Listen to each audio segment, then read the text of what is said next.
အားလုံးပဲမင်္ဂလာပါရှင်လူရဲ့ SC Audible Channel လေးကနေငယ်ချင်းတို့အားလုံးကိုကြိုဆိုလိုက်ပါတယ်ဒီနေ့မှာတော့ယူကဇလန်းတရုပ်ဖော်ဆရာမီမန်းလေးတောင်ကိုရဲ့ရွာကိုလာတဲ့ကောင်မလေးဆိုတဲ့ကာတွန်းလေးကိုအစအဆုံးတင်ဆက်ပေးမှာပဲဖြစ်ပါတယ်ခေါင်းနဲ့ထွန်းခွင်ပါဝင်သောဆရာမီမန်းလေးတောင်ကိုရဲ့ရွာကိုလာတဲ့ကောင်မလေး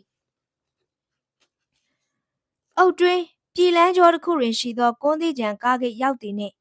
ထွန်းခင်ကားပေါ်မှဆင်းကပါလာသောကျဲစင်ဘူးကိုကဲဒီကွန်းသီးကြံရွာကားဂိတ်ကနေဟိုးပြပြလေးမြင်နေရတဲ့နေရာဟာတို့သွားမယ်ဘလို့ကြည့်ရွာလေးပဲလေကွင်းနေတောဆက်တွေရှောင်ရင်တနားရီကျော်လောက်ဆိုရောက်တယ်2မိုင်ပဲဝေးတာဟဲဟိုးဝေးရပြပြလေးမြင်ရတဲ့ရွာကိုသွားရမှာဒါပေါ့ဒါလောက်ဝေးတဲ့ရွာလေကသင်းတွေတောကြလန်းတွေဖြတ်ပြီးသွားရမှာ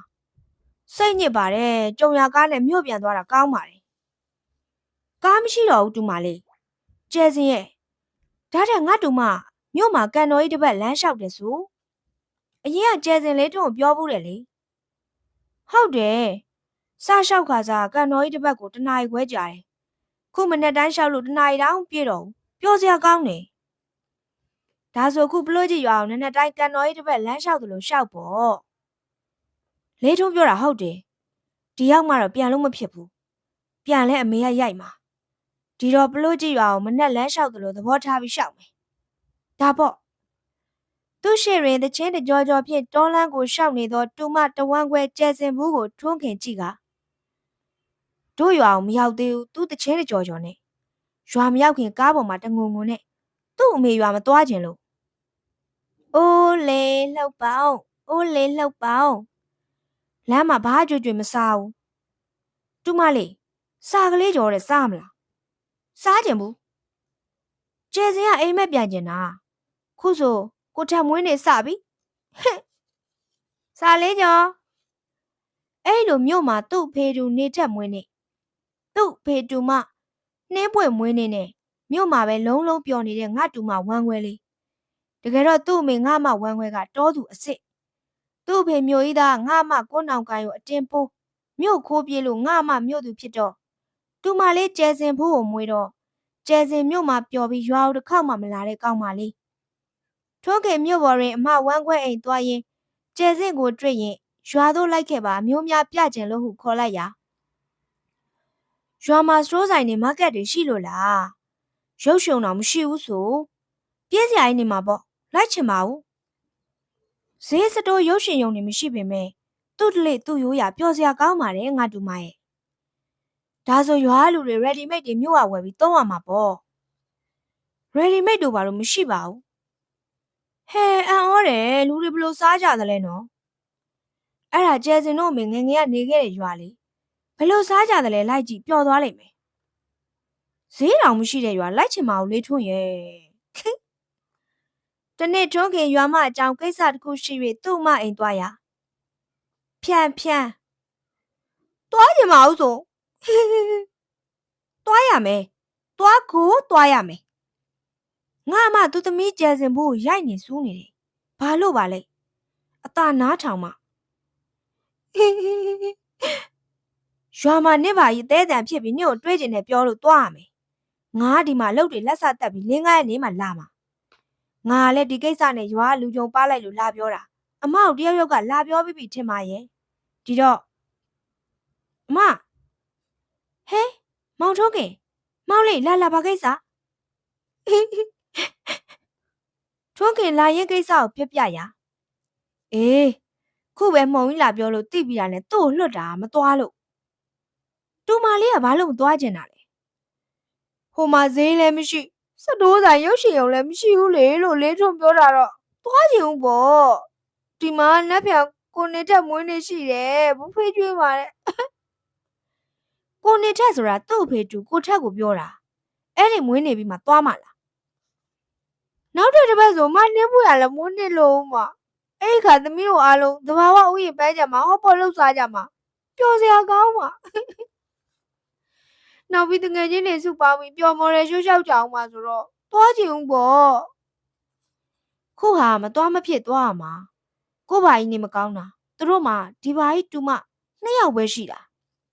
သူ့ရဲ့ဦးရီးသောမြေးဖြစ်တဲ့ကျယ်စင်းကိုကြည့်ချင်တာဆိုတော့လိုက်ခဲ့ပါကုသိုလ်ရပါတယ်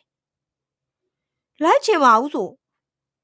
ဒါဆိုအဲ့ဒီပလို့ကြီးရွာဘာကြီးကိုတွားတွေ့ပြီးပြန်လာရင်သမီးကိုရွှေဟန်းချင်းဝယ်ပေးမယ်တကယ်ပေါ့လိုက်မယ်နတ်ဖြန်လိုက်ခဲ့မယ်တူနဲ့တဲ့နဲ့ကဲမောင်ထွန်းခင်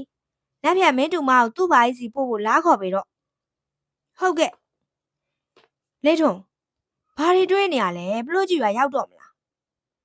ဟဲငါသူ့အကြောင်းတွေးလွန်သွားတာရွာတော်ရောက်တော့မယ်ရှေ့တမောလေးလျှောက်လိုက်ရင်ရောက်ပါပြီမောနေပြီလားကန်တော်ကြီးမှလမ်းလျှောက်တယ်လို့စိတ်ထဲမှန်းလျှောက်လိုက်တာခရိတော်ပေါက်တာပဲမောတာပေါ့အဲ့လိုမှန်းပြီးလျှောက်တော့ရရဲ့လား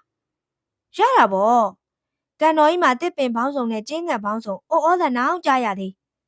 ခုဒီတောလန့်မှာလည်းအပင်ပေါင်းစုံငှက်ပေါင်းစုံတန်နေနဲ့လေထွန်းခင်နဲ့ကျဲစင်ဘူးတို့တောလန်းဆက်လေးကိုရှောက်ရင်းအေးစိတ်ပဲကွကိုဖြစ်ချင်တဲ့အရာကိုရောက်နေတဲ့နေရာမှန်းပြီးလို့ဖြစ်နေတာပဲဟုတ်နေတာပဲဒါပေမဲ့ဘာမှမရှိတဲ့တောထဲရွာထဲမြို့ပေါ်ကကိုဖြစ်ချင်တာဘယ်လိုလုပ်ဖြစ်မှာလဲဘယ်လိုခံစားလို့ရမှာလဲဒါဆိုငါတို့မှဘာအောင်မှန်းပြီးဖြစ်ချင်တာလဲခုလိုမောမောနဲ့ဘူဖေးစားခြင်းနဲ့ခုချိန်ကိုထက်မွေးနေမို့ဘူဖေးတွေစားနေကြရောပေါ့မြို့မှာကျင်းပနေတဲ့ကိုထက်မွေးနေလို့ဘူဖေးစားခြင်းနဲ့ပေါ့ကဲခုစားရမယ်လေးထုံးရဲ့တောထဲတောင်နဲ့ဘယ်လိုလုပ်ဘူဖေးစားရမှာလဲဟင်းခုရွာထိပ်ဖုံးကြီးကျောင်းသားရောက်နေပြီငါတို့မှဘူဖေးစားခြင်းတာနဲ့အတော်ပဲပေါ့ဟိုကျဲစင်ဘူဖေးစားခြင်းတာနဲ့ဖုံးကျောင်းနဲ့ဘာဆိုင်လို့လဲလာစမ်းမှာငါတူမရဲ့ဖုံးကျောင်းရောက်တော့သိပါလိမ့်မယ်ဖုံးကျောင်းရောက်တော့ဟေးဒါမြို့ရောက်နေတဲ့မောင်ထွန်းခင်ပဲဒီကလေးမလေးကမြို့မှာအိမ်အောင်ကျသွားတဲ့ကျွန်တော်မဝမ်းခွဲမမဖီးရဲ့သမီးကျဲစင်ဖူးတဲ့ငငယ်ရွာမှာမတ်ဖီဟာဖုံတို့နဲ့ကစားပေါ့လိုင်းကိစ္စပြောပါမောင်ထွန်းခင်တပည့်တော်တို့မြို့ကနေယထာကာခြေလင်းနဲ့ရွာအောင်တန်လာရတာမောပြီးထမင်းစာလို့စွန့်ညံဟင်းညံလေးရှိရင်စွန့်ကျွေးပါဟီမောင်ထွန်းခင်တို့ကန့်ကောင်းတယ်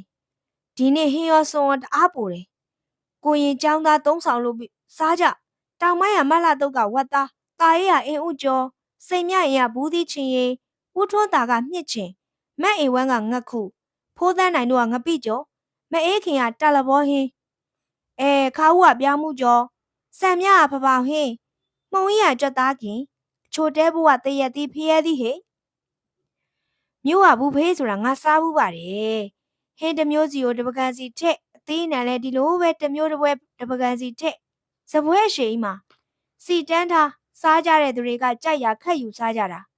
ခုဟင်းပေါင်းစုံနဲ့ဘုန်းကြီးကျောင်းဟင်းပွဲလောက်အမဲမစုံပါဘူးကွယ်ကဲအခုလေးထုံးတို့မောမောနဲ့အဝစားကြထွန်းခင်နဲ့ကျဲစင်ဘူးတို့ဘုန်းကြီးကျောင်းတွေတမင်းစားပြီးထွက်လာကလမ်းတွင်လေးထုံးပြောသလိုကိုထက်မွေးနေမှာဘူးဖေးစားတာဆိုပြီးအတွင်းနဲ့တွေ့လိုက်တာဘိုက်ကိုကားသွားတာပဲကိုထက်မွေးနေဘူးဖေးကတလောက်ဟင်းဆောင်မယ်မထင်ဘူးဟိဒါပေါ့ဟိဒါတဲ့ကျဲစင်ဘူးအမေမျိုးတွေနေတဲ့ရွာဘာလို့အလဲမလာကျင်တာလဲကွယ်ကျဲစင်တို့အမေကတောသူကျဲစင်တို့အဖေကမြို့သားဆိုတော့ဖေမျိုးတွေကနိုင်ငံခြားမှာလှုပ်ကြတာတွေနေမှာနေကြလဲတောင်ကြီးမန်းလေးလိုမြို့ကြီးမှာကျဲစင်ကပလို့ကြီးရွာတော့ကြောင်းပိတ်ရင်သွားလဲမယ်ဆိုသူတို့ကလောင်ကြတယ်ရွှွန့်ပေမဲ့ဖုံးထူတယ်လှဲချမ်းစီးရမယ်တဲ့ဒါကြောင့်ရွာကိုအလဲမလာကျင်တာပါလာလေရမှာရှက်တယ်ပေါ့ကျဲစင်တို့အမေရဲ့အမျိုးတွေကရွာမှာရိုးသားလဲလှုပ်စားကြတာပါကွယ်ကဲရှေ့လေ4-5ခွက်ကြော်ရင်ပလို့ကြီးရွာရောက်ပြီပေါ့ပြောရဆိုရင်ဟိုမှာခါဦးတို့ရေခတ်ဆင်းလာပါပြီခါဦးတို့နားရောက်တော့ခါဦးရဲ့မြို့ကငါ့တူမပါလာတယ်ဟာမတ်ဖီသမီးလေကျဲစင်ဒါလေးထုံးပြောနေတဲ့ခါဦးလေမမခါဦးလားလေးထုံးကမမခါဦးကတိတ်လာတာပဲလို့ပြောလို့တော့ပေါ်ပြောတယ်အောင်းမိတာတကယ်တွေ့မှလေးထုံးပြောတာတဲ့ပိုလာနေတာပဲဟိကဲကိုရင်ထွန်းကတူမလို့မပြောအောင်တိတ်အမြောက်တန်တာပဲအော်ကျဲစင်ဘူးကိုပြောအောင်မယ်နတ်ဖန်ရွာပြိုမတွေကောက်စစ်စားပွဲသဘောမျိုးစုပေါင်းပြီးတောလဲသွားလို့တောပန်းလေးတွေခွင်းတောထဲပြိုပွဲစားထွက်မလို့ကျဲစင်ဘူးလိုက်ခဲ့ပါလားလိုက်မှာပေါ့ လိုက်ချင်မနှက်ဖန်ခါဦးတို့လားခေါ်မယ်ညနေလဲကိုရင်ထုံးခင်နဲ့အိမ်လာရင်နေချမ်းတောက်အောင်နော်အမြင့်ကောင်းကောင်းလှုပ်ထားမယ်ဟုတ်ကဲ့ဟောပြောရင်ဆိုရင်ရေခက်ဖော်တွေလားနေပြီခါဦးတို့ရေခက်ဆင်းလိုက်အောင်မယ်နော်ဟုတ်ကဲ့ထိုးစဉ်ကဲကျဲစင်ဘူးရေမြို့မှာတငယ်ချင်းတွေနဲ့အပျော်တဲ့မော်ရယ်ရှိုးရှောက်မှာမရှောက်ရလို့ဆိုခုမော်ရယ်ရှိုးရှောက်တယ်အမှန်နဲ့သူတို့နဲ့အတူလက်ကသေးမှာရေခက်ဆင်းရှောက်ပေတော့ဟုတ်တယ်နော်မမကျဲစင်ကိုအိုးတလုံးပေးပါရွက်ပြီးလက်ကသေးပေါ်လမ်းလျှောက်ခြင်းလို့ဟိထိုးခင်သူ့တူမခါဦးတို့နဲ့ရေအိုးရွက်ခါရွာစီတို့ရှောက်သွားသည်ကိုကြည့်ကလက်ကသေးပေါ်ကနေရေအိုးရွက်လမ်းလျှောက်တာငါတူမစိတ်တဲ့စတိတ်စင်ပေါ်မော်ရယ်ရှိုးလျှောက်တယ်လို့ခံစားနေမှာပဲမော်ရယ်ရှိုးဆိုတာကကြောင်လျှောက်လေခုလက်ကသေးကောင်ကကျင်းလေးဆိုတော့ကြောင်လျှောက်တယ်လို့ခြေပဲညာတရမ်းနဲ့လျှောက်တယ်လို့ပဲဆိုတာကျဲစင်သိသွားပြီတင်နဲ့ပီတီဖြစ်နေမှာပါနောက်နေ့ပလို့ကြီးရွာနီးတောရန်လေးဝယ်ကျဲစင်ဘူးနဲ့ခါဦးတို့အုပ်စုပျော်ပွဲစားပန်းခုထွက်ကြကအလေးကျပွင့်သောတော်ပန်းလေးများခူးရင်ကဲကျဲစင်နေခဲ့အောင်မမပေးနားမှာထမင်းကူဝင်ချက်ပေးနေနေခဲ့ခါဦးတို့တောထဲဝင်လိုက်အောင်မယ်မမသေးကရွာချက်စရာဘာတွေယူလာသလဲထမင်းဟင်းအိုးခွန်နဲ့ဆန်စားရောင်းမစွန်းဒါပဲတောထဲထမင်းကြီးစားမှလားဘာရင်ချက်မှလဲဟင်းများတောထဲကအသေးရွက်နဲ့အကောင်ငယ်ကလေးတွေရှာစားမှာပေါ့ဟဲအားလုံးလက်လက်ဆက်ဆက်မို့ဘာမှကတ်စီရမလို့အောင်ချိုးတာဟင်းရောရချိုးတဲ့အဲခဏကြာခါဦးတို့အုပ်စုဟင်းရွက်ပေါင်းစုံဖြစ်ရောက်လာကကြာဟင်းဘူးမာလာဘူးကင်းမိုရွက်ကြီးရသည်ကစွန်းညိုကောက်ရုံးတွင်ငရံ့ဘလူရွက်သဘိုးညွတ်နဲ့သဘိုတိနုနုအားလုံးရောပြုတ်ဟဲ့အေးရေပွဲတာနဲ့ထဲ့မှာထိုစဉ်ခါဦးတို့မိသေးတို့ရေငါတော့တရက်ပင်ကြီးနာအောင်းနေတဲ့စားဖားတွေတွေ့လို့ဒုံးနဲ့တီဗီယူလာတယ်နဲတာကြီးမဟုတ်ဘူးအေးဟုတ်ပါမိခင်ဖဲချိုးပြီးဟင်းညိုတဲ့ထက်လိုက်တအားချိုပေါ့ထိုစဉ်မှောင်ကြီးရောက်လာကအေးအဲ့ဒီထက်ဘိုးချိုတာငါတောထဲကရိုက်လာတယ်ဒီမှာမှောင်ကြီးနော်သူကြီးစားမိသေးကိုတွေ့ချင်တာနဲ့ငါပြီးတော့ပိုက်ပြီးတောထဲလာခဲ့တာမလားဟာငါနင်တို့စားဖို့တောထဲယုံတွေ့တာနဲ့ပြစ်ပြီးယူခဲ့တာပါဟာဒါယုံတော့ဟာနင်ကသာငါ့ကိုမိသေးတွေ့ချင်လို့တောထဲလိုက်ခဲ့တယ်ပြောနေသူ့ထွန်းခင်ကဘာကောင်းမှပြစ်မလာပဲတောထဲလိုက်လာတယ်ဟိုမှာဟီမိမဖော်ရင်နဲ့တောလေသွားတာအတင်းလိုက်လာတယ်သွားဟီဟီလိုက်မလာလို့မျောနေရလူကဟဲဆောင်စုလို့ကဲပါယုံပေးမိခင်ပြီးအသားတွေဖဲ့လို့ဟင်းမအောင်စုံနဲ့ထည့်ရမယ်ယုံကနူးညံ့ပြီးပုတ်လွယ်လို့ပိန်းရွက်နဲ့ထုတ်လာတာကျေးဇူးပဲဟင်းမောင်းစုံနဲ့ယုံသားပါလို့ကတော့တအားချိုပေါ့တို့တွေထမင်းစားမြေအောင်တော့မှာပဲကဲတော်တို့နှစ်ယောက်ကဧည့်သည်တော်ပြီမဲ့ယောက်ျားသားတွေဆိုတော့ထမင်းထဲဖို့တော်တယ်ငပြောဘက်ရှာကူးခိုင်းရမှာပဲအားလုံးကြက်ပြီးရှင်အေးပါဟဟီခဏကြာထမင်းများပုံထားသောငပြောဘက်များအလဲတွင်ဟင်းမောင်းစုံအိုးကြီးမှာခံညားစွာဖြင့်ခါဦးတို့ပျော်ပါစွာဝိုင်းဖွဲ့စားကြကကဲစားလို့ကောင်းရင်လားကျဲစင်ဘူးကောင်းတာဗောမြို့ကပျော်ပွဲစားထွက်ရင်စားကြတဲ့ဟော့ပေါ့ဆိုတာဒီလိုပါပဲဟင်းမောင်းစုံရောပြုတ်ထားတဲ့အိုးကိုလဲမထားပြီးဘေးကနေပကံကိုစီနဲ့ဝိုင်းခတ်စားကြတာဒီတော့ခုပျော်ပွဲစားကိုကျဲစင်ရဟော့ပေါ့စားတယ်လို့ခံစားပြီးသုံးဆောင်တယ်ဟိဘာဖြစ်ဖြစ်ကျဲစင်ခုရွာကိုလာတာပြောတယ်အစအခုလိုပြောဖို့ကောင်းမှသိရင်နှစ်တိုင်းလာပါတယ်ကျဲစင်မနေ့ညနေကကျဲစင်ဘာစီသွားသေးလားသွားတာပေါ့ဘာဝမ်းနေတာလို့ကျဲစင်ရလေဘာရဲ့နက်ဖြန်မမခါဦးတို့နဲ့တောထဲပျော်ပွဲစားနဲ့ပန်းခုထွက်မလို့တဲ့ကျဲစင်လိုက်သွားခြင်းနဲ့အဘကောင်းတာပေါ့လိုက်သွားဆိုလို့အခုလိုလိုက်လာရတာဤသို့ဖြင့်ကျဲစင်ဘူးမှာပလို့ကြီးရွာတွင်ခါဦးတို့နှင့်ပျော်ရွှင်စွာမောင်းထောင်းကိုလေးမမတ်ထားပြီးမောင်းထောင်းအညောင်းပြေတဲ့အားပူပါတယ်ကျဲစင်ဘူးရဲ့ဟုတ်တယ်နော်ရေခက်ဖြင့်မြို့ကိုမေ့နေ၏ရေဦးလဲကိုမတ်ပြီးရွက်မှာမဖိတ်တာပဲတပတ်ကြာတော့ကျဲစင်ဘူးနဲ့ခါဦးမောင်းထောင်းရာသို့မိသေးပြေးလာကကျဲစင်ရဲ့ညီမကြီးအိမ်မှာညီမေရောက်နေတယ်ဟုတ်လားကျဲစင်ကိုရွာမှာမပျော်ဘူးလို့မေချင်းမှာပဲကျဲစင်ပြန်တော့မပြန်ချင်ဘူးအဖအိမ်ပြေးမှာမမခါဦးရေအေးကျဲစင်ဘူးဝမ်းသာအားရစွာသူ့ဘာကြီးအိမ်ပေါ်သို့အတက် မြို့ကနေမေဘာမုတ်တွေဝဲလာမယ်မသိဘူးအပေါက်ဝအရောက်ငါတူမရဲ့ငါတူမယောက်ျားရဲ့ညီနိုင်ငံခြားသွားလို့ဖို့ငါစီညီကိုယ်တိုင်ငွေ10 သိန်းချေးသွားတာမဆက်သေးဘူးလားဦးရဲ့ तू ကတစ်လ9000လောက်ပဲပို့နိုင်တာရက်ကွက်တဲ့2 သိန်းပို့တယ်လို့ကြွားရတာဦးကိုဘယ်လိုလုပ်ဆက်နိုင်မှာလဲဒါဆိုဒီနှစ်လည်းပြန်မဆက်နိုင်တော့ဘူးပေါ့ဒါတဲ့ညီကိုငါဆင်ပေးလိုက်တဲ့လက်ကောက်နဲ့လက်စွပ်ကိုပြောချင်ပါဦးရဲ့ရောင်းမှာပေါ့မင်္ဂလာဧည့်ခံဝယ်သွားခြင်းလို့ငှားပါဆိုတာနဲ့ငှားမိပါတယ်ပြန်မပေးပဲပေါင်ပစ်တယ်သူမလေးကြိတ်ငိုနေရတာမနှဲတော့ဘူးဟဲ့